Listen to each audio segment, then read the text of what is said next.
Iran और Israel के संघर्ष में अमेरिका के हस्तक्षेप के बाद ईरान के सर्वोच्च नेता आयतुल्ला अली खामेनेई ने अमेरिका को धमकी देते हुए जारी संघर्ष से दूर रहने की चेतावनी दी है।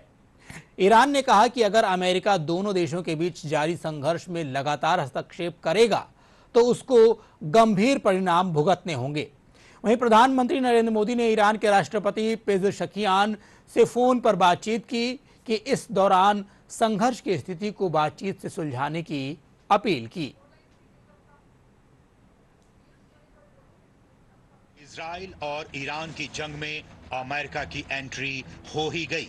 भारतीय समय के मुताबिक रविवार सुबह 4:30 बजे अमेरिका ने ईरान के 3 परमाणु ठिकानों पर हमला किया। ये ठिकाने फोर्डो, नतांज और इस्फहान थे। अमेरिकी राष्ट्रपति डोनाल्ड ट्रंप ने कहा कि उनकी वायुसेना ने फोर्डो, नतांज और इस्फहान न्यूक्लियर साइट्स पर हमला किया। राष्ट्रपति ट्रंप ने इस हमले को बेहद सफल बताया और सभी अमेरिकी सैनिकों को बधाई दी। ट्रंप ने कहा कि अब शांति का समय है। वहीं अमेरिकी रक्षा विभाग पेंटागन ने कहा है कि इस कार्रवाई के जरिए ईरान की परमाणु महत्वाकांक्षाओं को रोकने में कामयाबी हासिल हुई। वहीं ईरान ने अमेरिकी सेना द्वारा उनके परमाणु स्थलों पर किए गए हमले की कड़ी निंदा की है।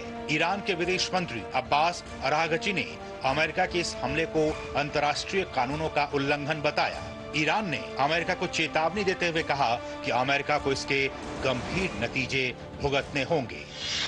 The U.S. act of aggression against Iran's peaceful nuclear facilities constitutes not only a flagrant breach of the UN Charter, especially the prohibition of the use of force under Article 2, Paragraph 4, and the obligation to respect the state's territorial integrity and sovereignty, but also a violation of UN Security Council Resolution 2231.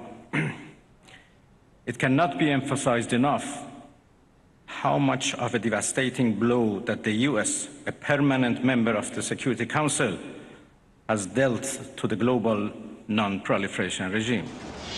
इन हमलों के बीच Iran के विदेश मंत्री Abbas Araghchi सोमवार को रूस के राष्ट्रपति व्लादिमीर पुतिन से मुलाकात करेंगे। कयास लगाया जा रहा है कि पुतिन से मुलाकात के बाद इस युद्ध में रूस का भी दखल हो सकता है।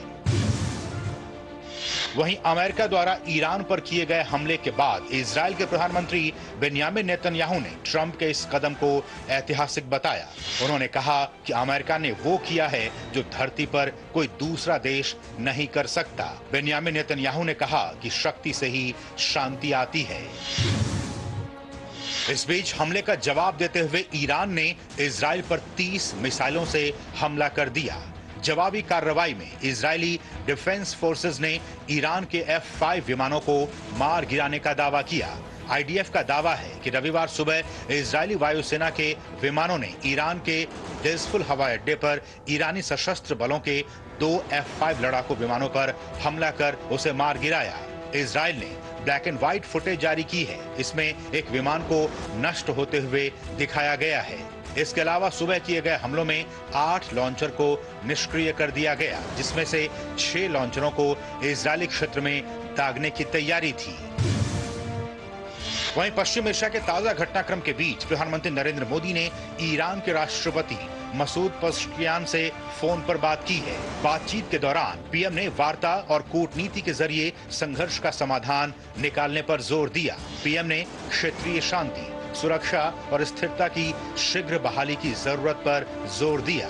पीएम ने तत्काल तनाव कम करने का आह्वान दोहराते हुए संवाद और कूटनीति का रास्ता अपनाने पर जोर दिया।